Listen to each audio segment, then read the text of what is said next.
नमस्कार दोस्तों, आज हम शोभा मिश्रा जी की बहुचर्चित कहानी बिट्टू की डायरी का पाठ करेंगे। मम्मा, तेज भागो, डरो मत, मैं आपके साथ हूं। मम्मा पसीने से भीगी है, उनकी बदहवास लाल आंखों में दहशत साफ देख रहा हूं। एक विशाल कुरूप विकृत छाया उन्हें झपट लेना चाहती है। मैं भागते भागते रुक गया। थकी हुई निढाल मम्मा और वह वहशी छाया के बीच ढाल बनकर खड़ा हो गया। आज मैं जरूर बचा लूंगा मम्मा को इस दैत्य से। बस अब और नहीं। मैं इस राक्षस द्वारा मम्मा को नोचते खसोटते अब और नहीं देख सकता। मैं दोनों हाथ फैलाकर मम्मा के आगे खड़ा हो गया। मैं मम्मा की सहमी सहमी चीखें साफ सुन रहा हूं। मेरी धड़कनें बढ़ी हैं। सहमा हुआ मैं भी हूं अपनी मम्मा के लिए, लेकिन मैंने अपने भय को अपने भीतर समेट लिया है।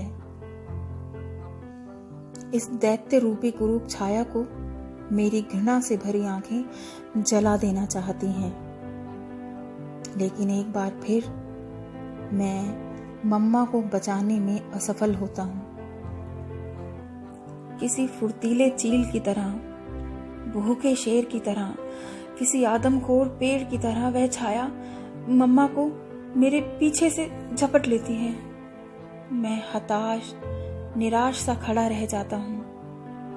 मम्मा की घुटी चीखें मेरे पास से दूर होती जा रही हैं।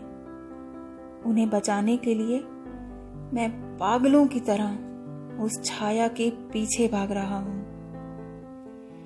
मम्मा की हृदय विदारक आवाज में बिट्टू बिट्टू अपना नाम सुन रहा हूं।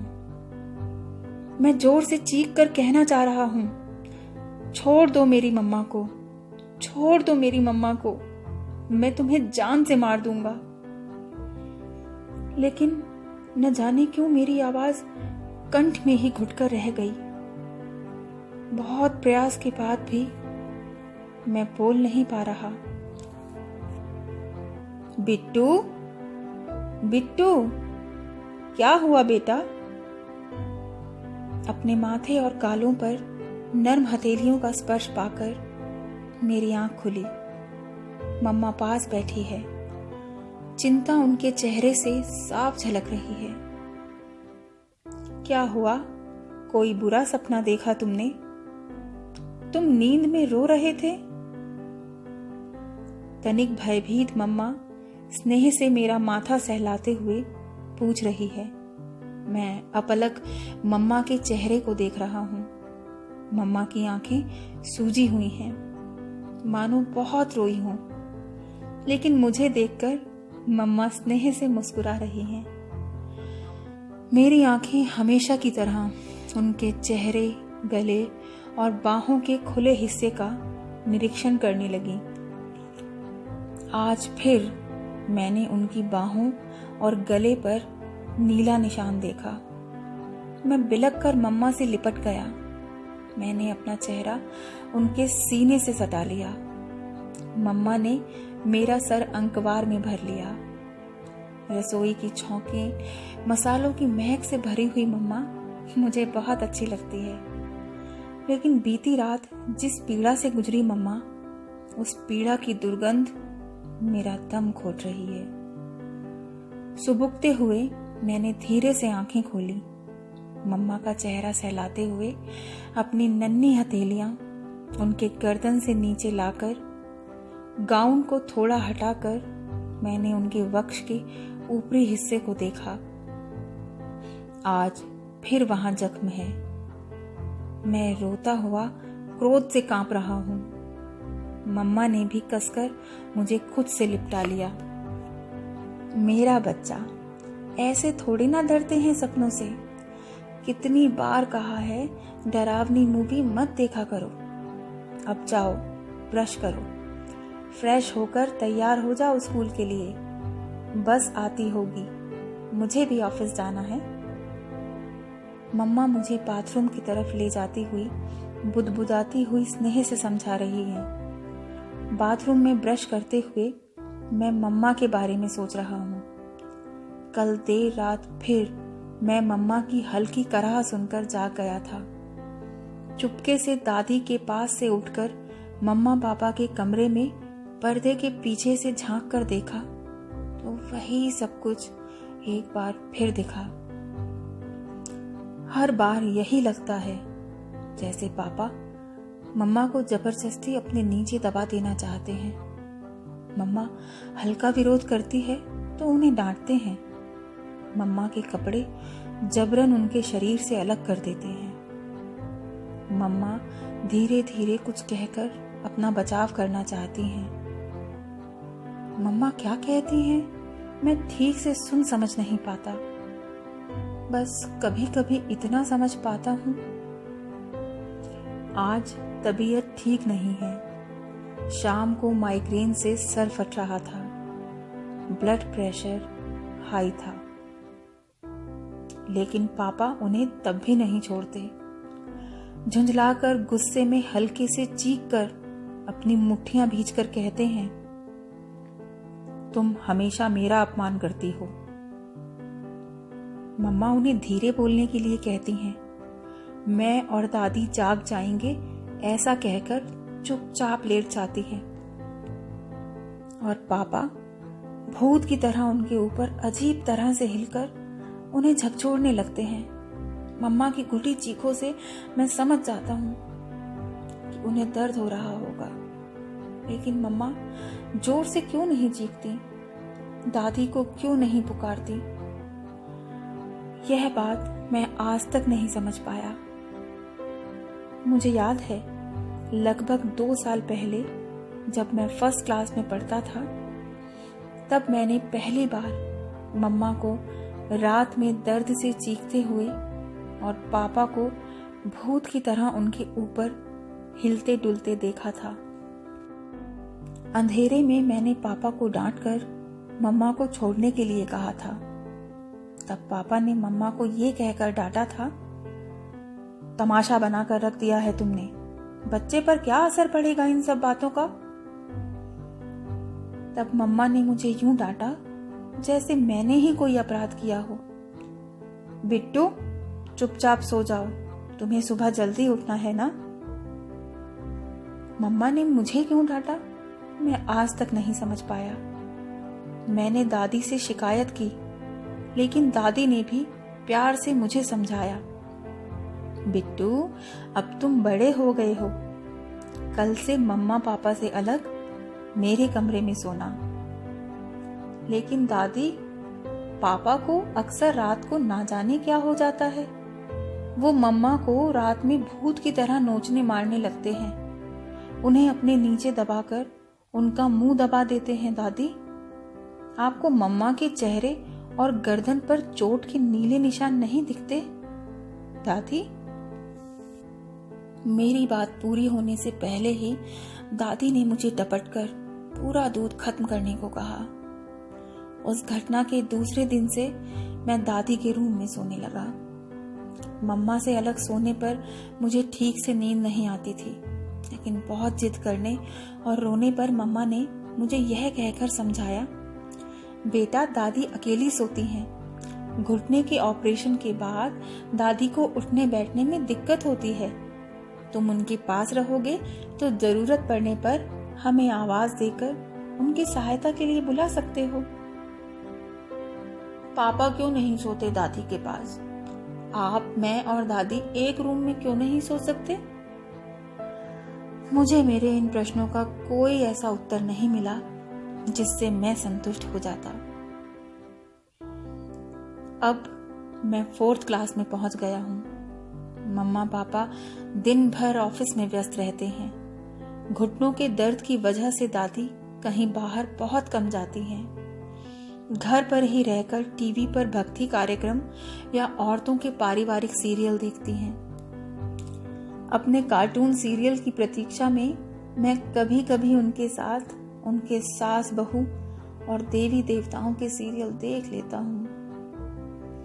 आज शाम मम्मा ऑफिस से आई तो मैं भागकर उनकी कमर से लिपट गया।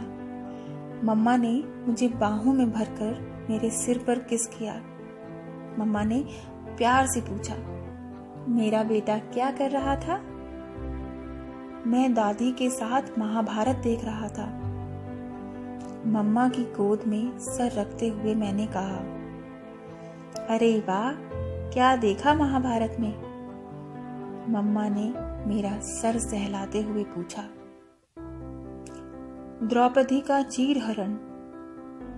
मैंने मम्मा को बताया।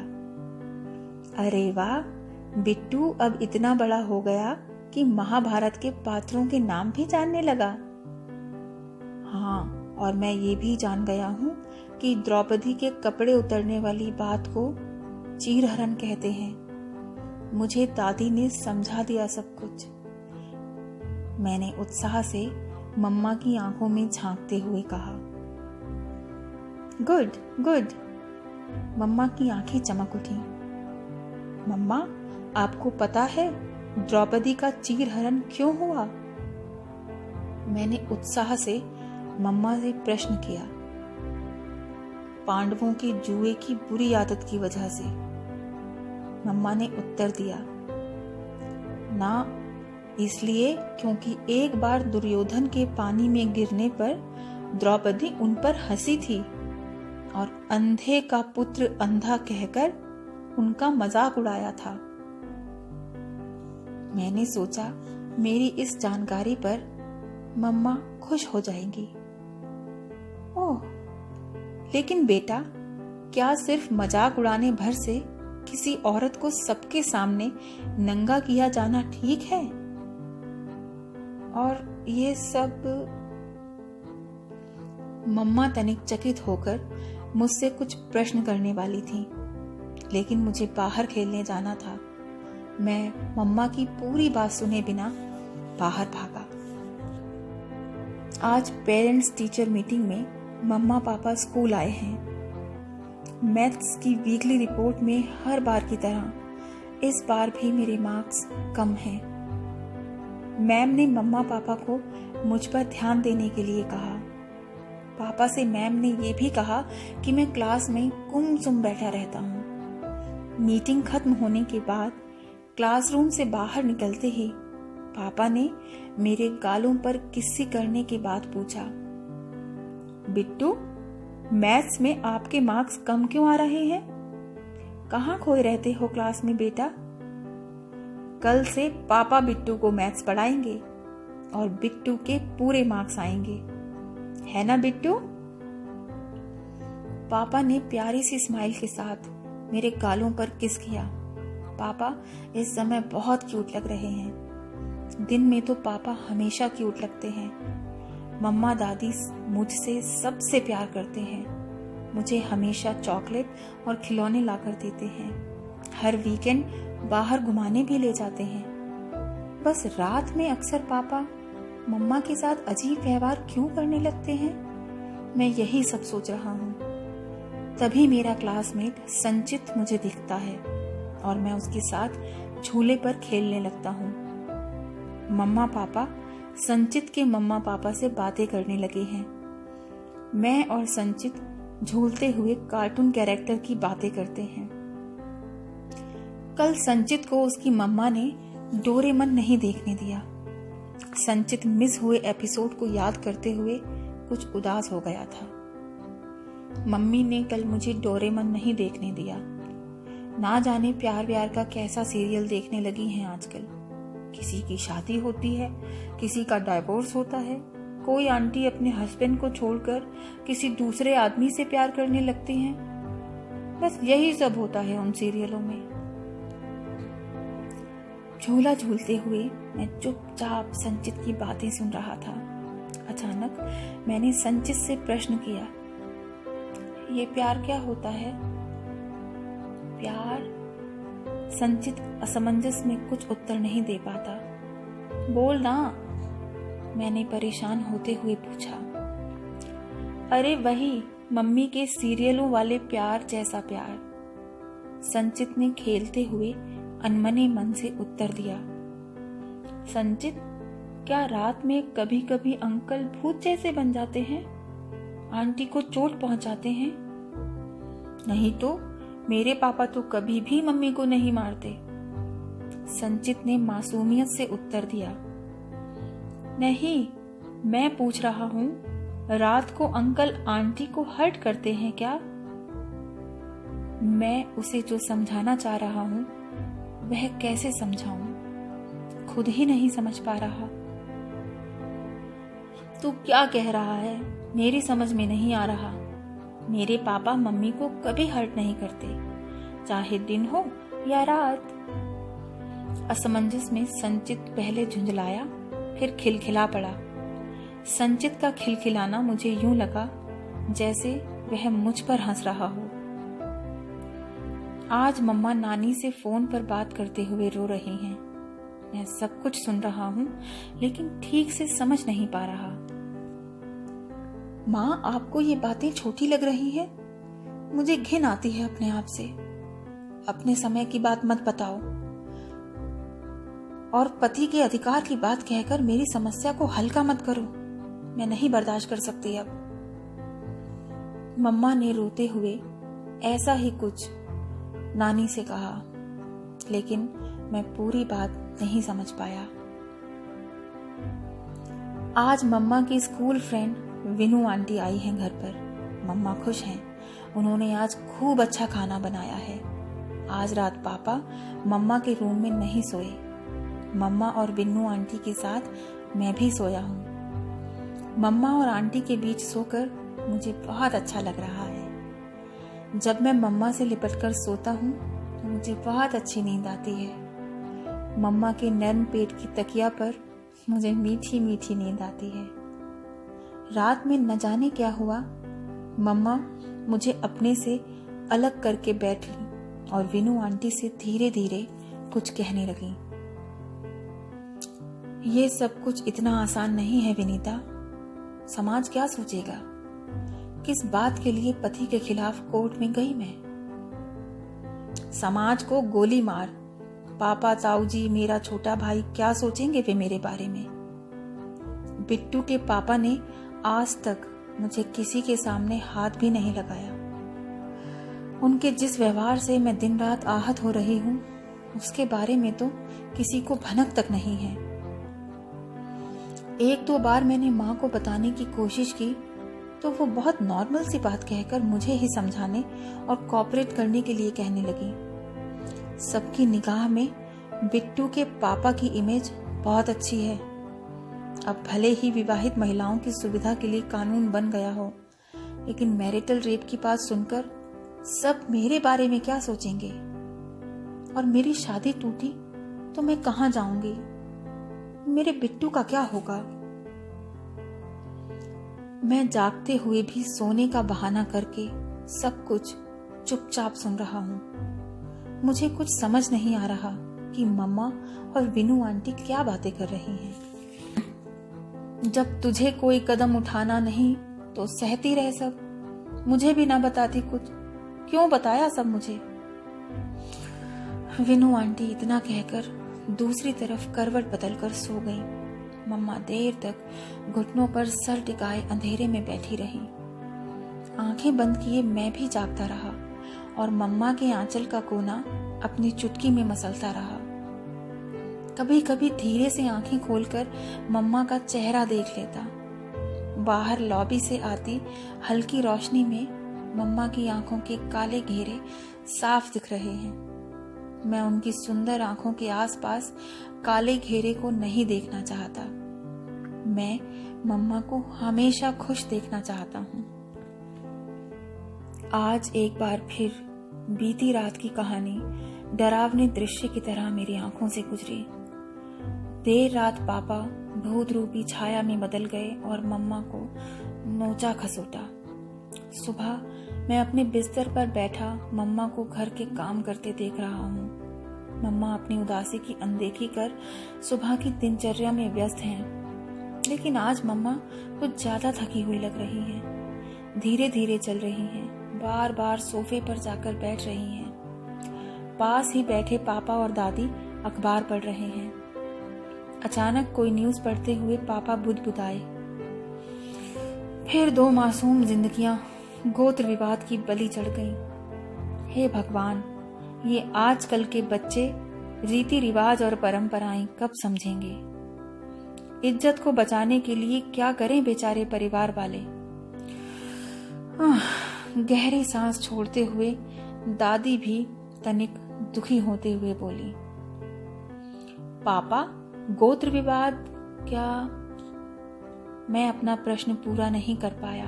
अचानक किचन में बर्तनों के गिरने की आवाज के साथ मम्मा की हल्की कराह सुनाई दी। मैं किचन की तरफ भागा। पापा भी किचन की तरफ दौड़े। मम्मा किचन में गिरकर बेहोश हो गईं।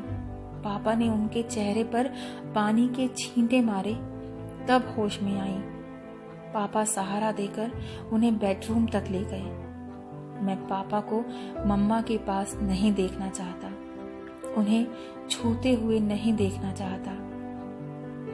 मम्मा लेट गई हैं। मैं उनके पास बैठकर उनका चेहरा देख रहा हूँ। मैं मम्मा का हाथ अपने हाथ में लेकर सहला रहा हूँ। वह धीरे से आंखें खोलकर मुझे देखकर मुस्कुरा रही हैं। मैं चुपचाप मम्मा के पेट पर अपना सर रखकर लेट गया। बिट्टू, चलो नहा लो, स्कूल जाना है ना? पापा की आवाज सुनकर मैंने झटके से मम्मा के पेट से सर उठाया और मम्मा से रिक्वेस्ट करने लगा, मम्मा, मैं आज स्कूल नहीं जाऊंगा, आपके पास रहूंगा। क्यों बेटा? मम्मा ने स्नेह से मुझे कुछ समझाना चाहा। नहीं मम्मा, मैं आज नहीं जाऊंगा, नहीं जाऊंगा। जिद करके मैं मम्मा की कमर से लिपट गया।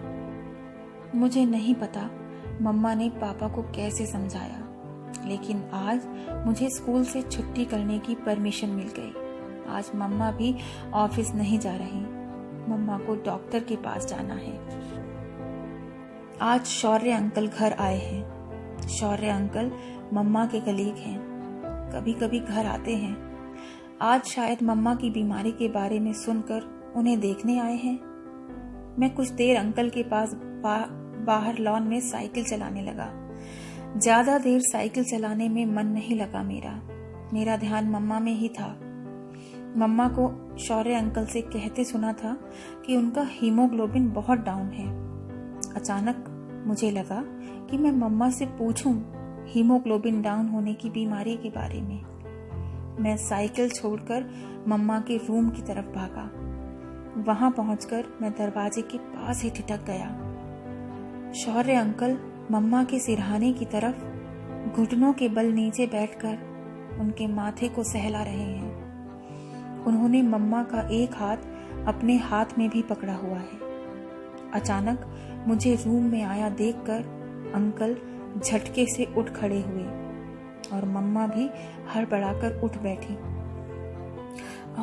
अच्छा, अब मुझे चलना चाहिए, आप अपना ध्यान रखिएगा।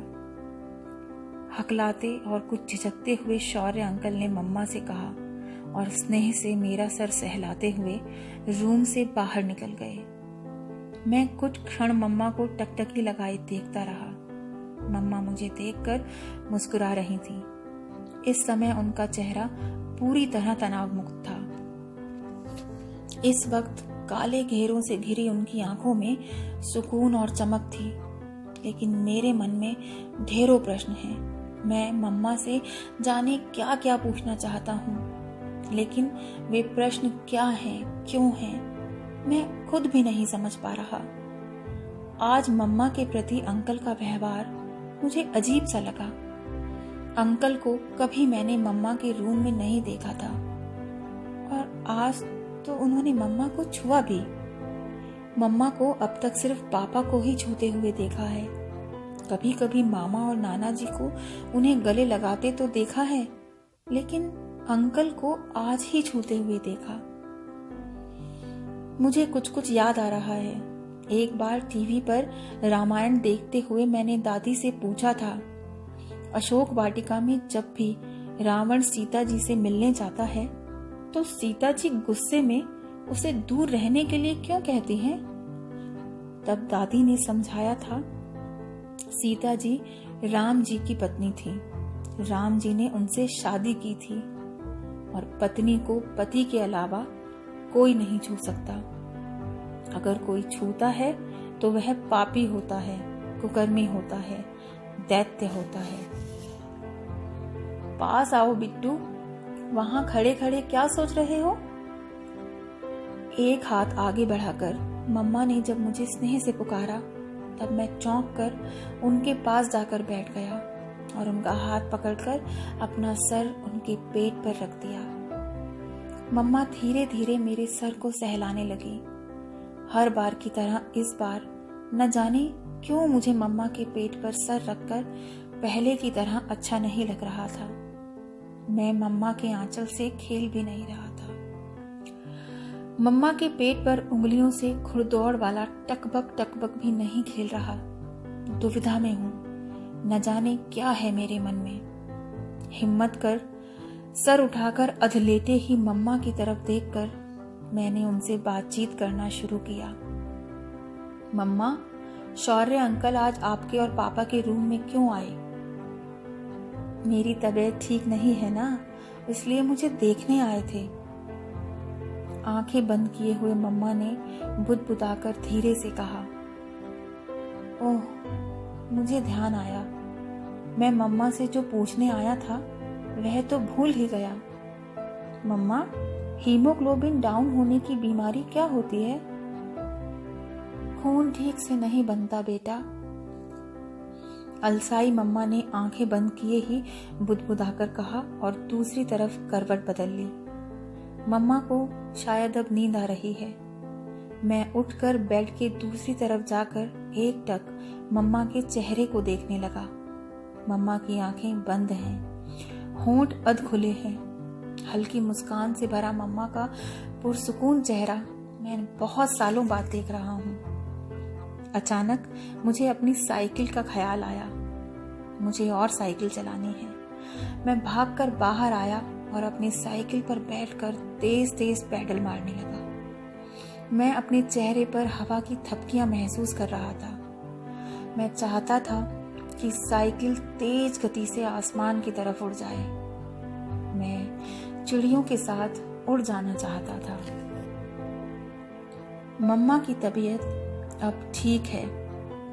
पापा मम्मा के साथ वहशी भूत वाला खेल अब भी कभी कभी खेलते हैं, लेकिन मम्मा की रात की गुटी चीखें अब सुबह होते ही चहक में बदल जाती हैं। अब मम्मा उदास नहीं रहती। मम्मा अपने शरीर के नीले निशानों की वजह से अब कराहती भी नहीं। अब मम्मा एक अलग ऊर्जा से भरी दिखती हैं। पापा का रात वाला दैत्य रूप देखकर अब भी मैं बार बार घृणा से भर उठता हूँ, लेकिन मम्मा की खुशी अब मुझे राहत देती है। कैसे बदल गया सब कुछ मैं नहीं जानता, लेकिन अब मैं मम्मा को खुश देखकर खुश रहता हूँ। बिट्टू, बिट्टू बेटा, ऐसे कैसे सोए हो बेटा? मम्मा की नर्म हथेलियां मेरे माथे और बालों को सहला रही हैं। उनकी हल्की बुदबुदाती धीमी मीठी आवाज और उनके स्पर्श से मैं जाग गया, लेकिन मुझे और सोना है, इसलिए आंखें नहीं खोली। मम्मा ने सावधानी से मुझे सीधा करके मेरे सर के नीचे तकिया रख दिया। मम्मा ने मेरे माथे पर किस्सी भी की। मेरा बच्चा। किस्सी के साथ ही मम्मा फुसफुसाई।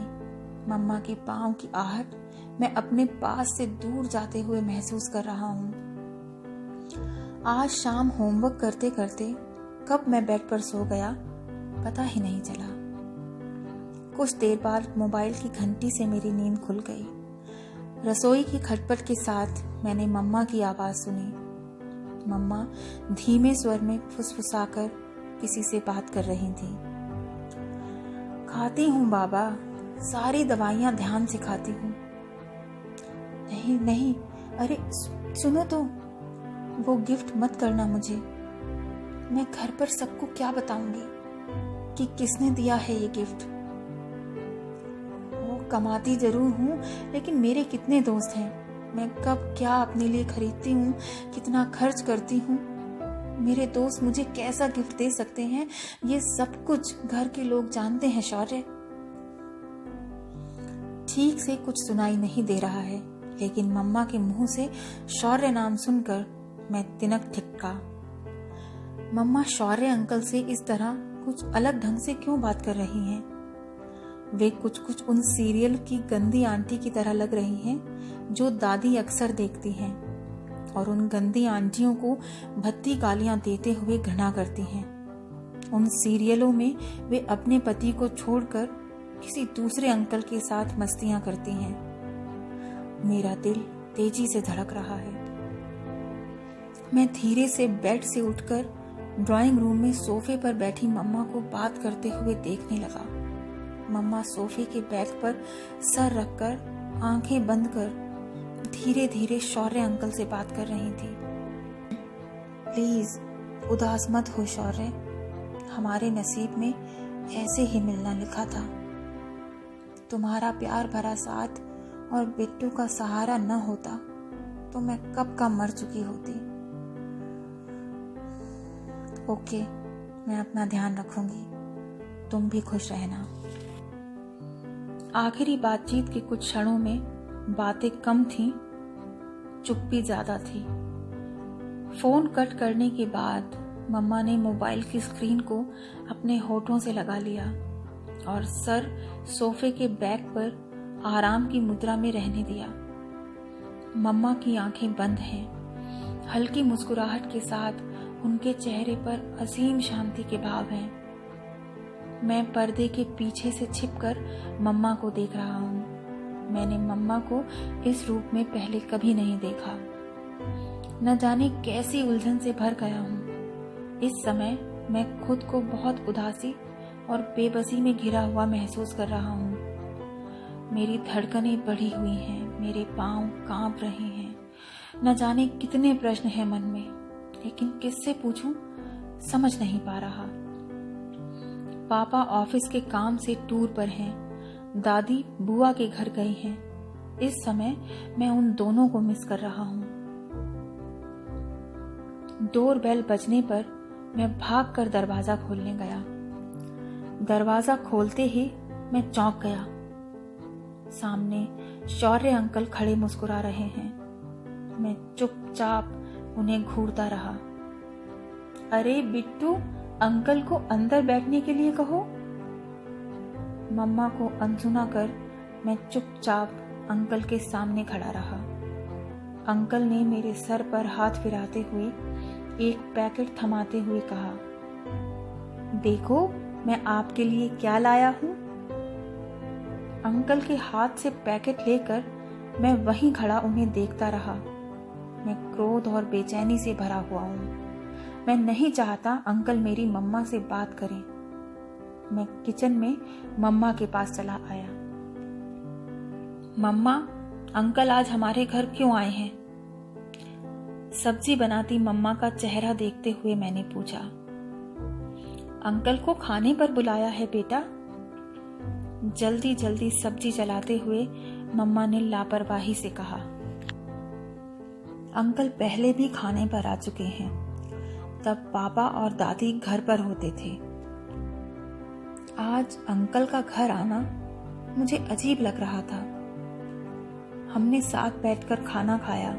खाने के दौरान मम्मा और अंकल अपने ऑफिस फ्रेंड्स और कुछ कुछ राजनीति की बातें करते रहे।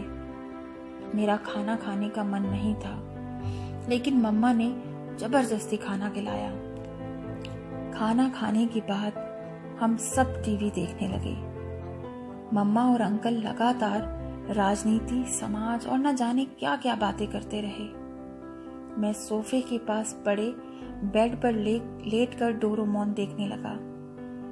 मेरी पलकें बोझिल झपक रही थीं, लेकिन कोशिश करके बार बार आंखें खोलकर उत्सुकता से अपना प्रिय सीरियल देख रहा था। फिर मैं कब गहरी नींद में सो गया पता ही न चला। न जाने कैसी आवाज सुनकर अचानक मैं उठ बैठा। टीवी चल रहा था। मैं आंखें फाड़कर कभी छत, कभी टीवी और दरवाजा देख रहा था। मैं गहरी नींद से जगा था। कुछ देर मैं यही सोचता रहा कि मैं कहाँ हूँ। अचानक मम्मा की सिसकियाँ सुनकर मैं चौंका। मम्मा रोते रोते कुछ कह रही हैं। उनकी सिसकियों के साथ साथ अंकल की आवाज़ भी आ रही है। ड्राइंग रूम के दरवाजे पर लगे हिलते डुलते पर्दे के बाहर बरामदे में मम्मा और अंकल को साथ खड़े देखकर मेरी धड़कनें बढ़ गईं। मम्मा अंकल के सीने में अपना चेहरा छुपाकर रोती हुई कुछ कह रही थीं और अंकल ने उन्हें कसकर अपनी बाहों में भरकर चुप कराते हुए कहा, तुम मन पक्का करके डिसीजन ले लो एक बार। मैं तुम्हें इस तरह दुखी नहीं देख सकता। मैं तुम्हें और बिट्टू को बहुत खुशियां देना चाहता हूँ। ओह, तो क्या अंकल मेरे पापा की जगह लेंगे? मम्मा अब दादी के सीरियलों वाली प्यारी मम्मा जैसी नहीं रही। सीरियलों की उन गंदी डायन आंटियों जैसी बन गई हैं जिन्हें दादी गालियां देती हैं। मैं अंकल को खींचकर मम्मा से अलग कर देना चाहता हूँ। मुझे अंकल और मम्मा से घृणा हो रही है। पापा और दादी घर पर नहीं हैं। मुझे उनकी याद आ रही है। मैं मुट्ठियां भींचे, हिचकियां हलक में दबाए भीतर ही भीतर फफक रहा हूँ। मैं और पापा किसी घने जंगल में डरे सहमे अकेले भाग रहे हैं। एक डरावनी छाया दूर से भागती हुई हमें दबोचने के लिए आ रही है। हम भागते भागते पीछे देखते हैं। पास आते आते वह छाया कुछ कुछ मम्मा सी आकृति में बदल रही है। मम्मा का चेहरा डरावना लग रहा है। उनके उलझे बिखरे बाल अजीब तरह से हवा में उड़ रहे हैं। उनकी आंखें बाहर की तरफ निकल आई हैं। दांत और नाखून ड्रैकुला की तरह बड़े हो गए हैं। मम्मा का प्रेत हम दोनों की तरफ तेजी से बढ़ रहा है। मेरी सांसें उखड़ रही हैं। पापा बदहवास होकर चीख रहे हैं। मैं उस प्रेत से पापा को बचा लेना चाहता हूँ। मैं पापा को आवाज लगाकर उन्हें बचने के लिए कह रहा हूँ, पापा और तेज भागिए, बचिए इस डायन से। पापा, पापा। बिट्टू, बिट्टू, क्या हुआ बेटा? फिर से कोई डरावना सपना देखा तुमने? मम्मा की आवाज और उनकी हथेलियों का स्पर्श पाकर मेरी आंखें खुली। मैं धड़कते दिल से फटी आंखों से मम्मा को देख रहा था। वे मुझे बाहों में भरने के लिए आगे बढ़ने को हुईं और मैं छिटक कर थोड़ा पीछे हट गया। मम्मा के पीछे खड़े पापा मुझे दिखे। वे मम्मा के प्रति मेरे बदले व्यवहार पर थोड़ा हैरान थे। मैं मम्मा से बचकर दौड़कर पापा से लिपट गया। उन्होंने मुझे अपनी गोद में कस लिया। वे मेरी पीठ और सर को सहलाने लगे। सुबकते हुए मैंने मम्मा की तरफ देखा। उनके काले घेरों से मुक्त आंखों की चमक मुझे डरा रही थी। उनके उदास और बुझे चेहरे पर उभर आई लालिमा से मुझे घृणा हो रही थी। मैंने पापा के गले में अपनी बाहें लिपटा ली और कसकर उन्हें अंकवार में भर लिया। उम्मीद है आपको यह रचना पसंद आई होगी। फिर मिलते हैं एक नई रचना के साथ। नमस्कार, सायोनारा।